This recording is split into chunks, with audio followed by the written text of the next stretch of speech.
Hi there everyone, my name is Nathaniel and I'm the founder of thisonespecialist.com.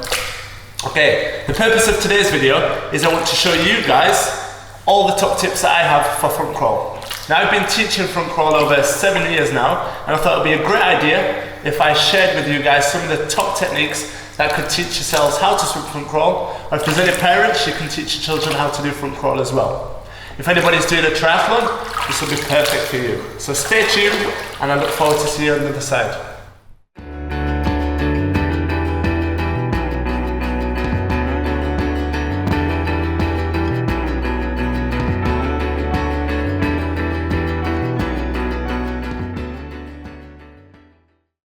So the first thing we're going to talk about is body position.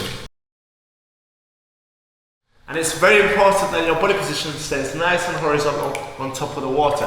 Everybody should know what a streamlined position looks like. Both hands together, squeezing the head, pointing your toes nice and thin. So that's what we're going to show you first.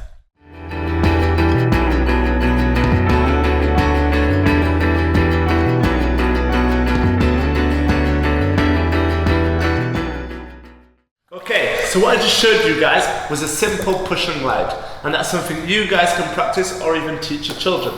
And the reason why a push and glide is very important is it's the foundation of every stroke. This position here should be the basis for front crawl. So all we needed to do was to put our face in the water. And if you're not comfortable at submersion just yet, then that's something you should practice beforehand. You need to be able to hold your breath for around 5 to 10 seconds so then we get a good push and glide away from the wall. The first key point was to simply take a breath and put your face in the water. Once you put your face in the water, slide your arms forward and then finally use both feet against the wall or just one, push and simply glide. And your body should be nice and flat on top of the water. If your head's looking forward, then your legs might slightly sink. So make sure your head is down. Okay, so once you or your child has practiced a simple push and glide, the next factor we're going to look at is the leg action. And all we're looking for here is the first stage of propulsion to get us going forward for when we practice our front crawl arms, breathing and timing.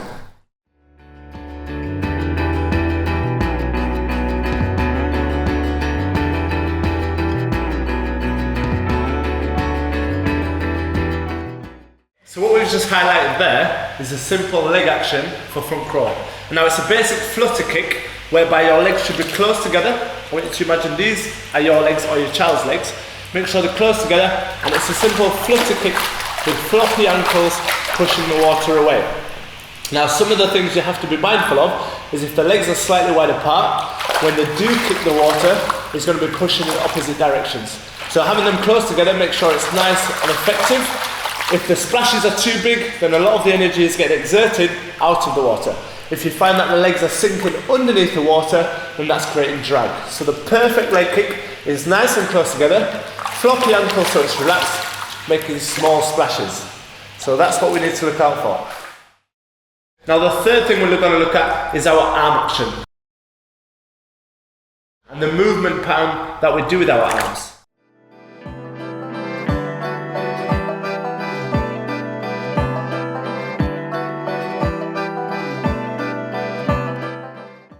Okay, so what I just showed you guys there was a basic front crawl arm action. And if you notice, I actually use one of these discs as a reference point for my arms. Now you don't have to use a disc, you can use a float. I've used a water bottle before. You can use anything that pretty much floats. And the whole objective is this is a reference point for where your arms should start and where they finish. Okay? So with your palms and fingers, make sure that we can purchase the water by pulling towards you and then pushing the water away. Then your arm comes nice and high over, slides straight through the water and back on top.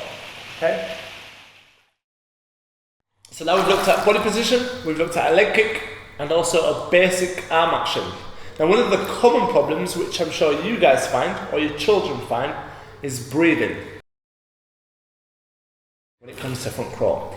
And here I've got some top tips that work for me and they've also worked for children that I've taught along the way, not to mention some of the triathletes that have knocked off several minutes off of their time by using these fundamental tips that I'm going to show you guys now.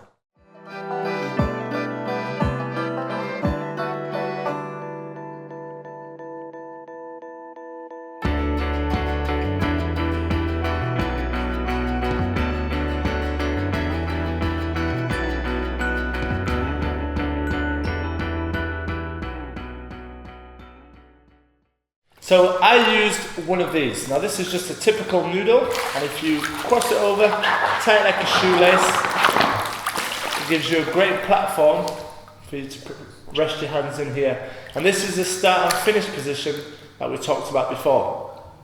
So once you push off the wall, and you use your legs to get going forwards, then what I want you to do to start your first key point in breathing is you should always initiate your breath with a head turn.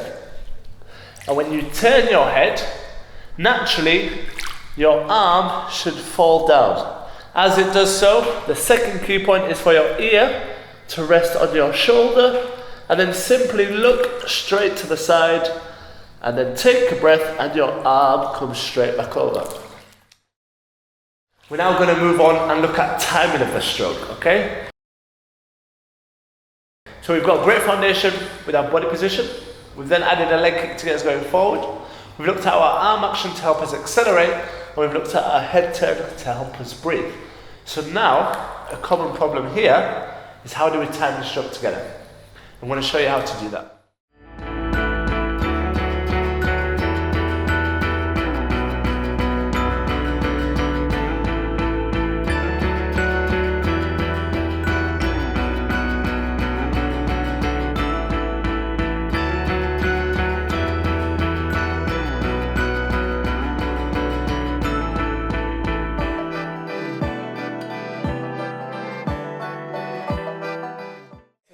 On to timing, and what you'll notice is I actually started by using one of these. And all we're doing is we're taking that breath with our ear on our shoulder. As soon as this arm finishes, then we use the other one to speed up. As you find it easy doing that with a flotation device such as that, to make it a little bit more difficult and more challenging, then progress it onto something like a disc. And what you'll find is that when you actually go to breathe, your arm might start to fall underneath the water. So what it encourages is for you to stretch your arm to give you a platform for you to be able to rest your ear on top of the water. Once you've done that, then you use the other arm to accelerate. Another tip, which you would have noticed, is I also slice my hand straight in front of my face. And what that does is it just gives you a gliding motion so that it can find that rhythm. Now to talk about timing, one of the top tips that I use for children is that you use one arm to breathe and use the other one to speed up. Okay, for adults, to bring in the timing, you can say to yourself 1 and 2. So using numbers normally helps as well. So number 1 would be for you to rest your ear on your shoulder and take a breath. Number 2 would be to speed up and accelerate with the other arm. And that's it. Once you're able to do it with the disc, try it without and find your rhythm and say 1, 2. 1, 2. So once you've got all those 5 key components, then what you can do is always test your speed.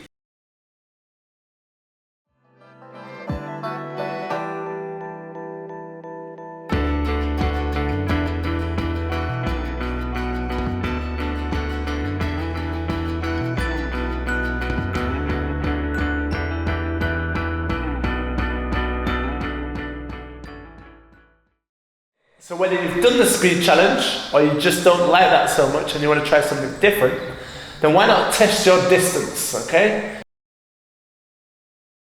Now what you should be working towards ideally is a 25-meter pool, doing a comfortable stroke, not getting shortness of breath, panting away, okay? Once you can do 25 meters comfortably, then progress it to 50 meters. After 50, then 100, after 100, 200, etc. Okay? And once you feel comfortable breaking those barriers, then you know all those components are together and you'll be a confident, efficient swimmer.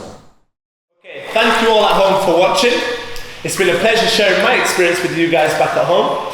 These are some of the top tips for front crawl that have worked for me and others over the years. Now I hope they work for you whether you're an adult wanting to improve your front crawl or simply start the stroke from scratch, or whether you're an adult wanting to teach your children how to learn front crawl as well.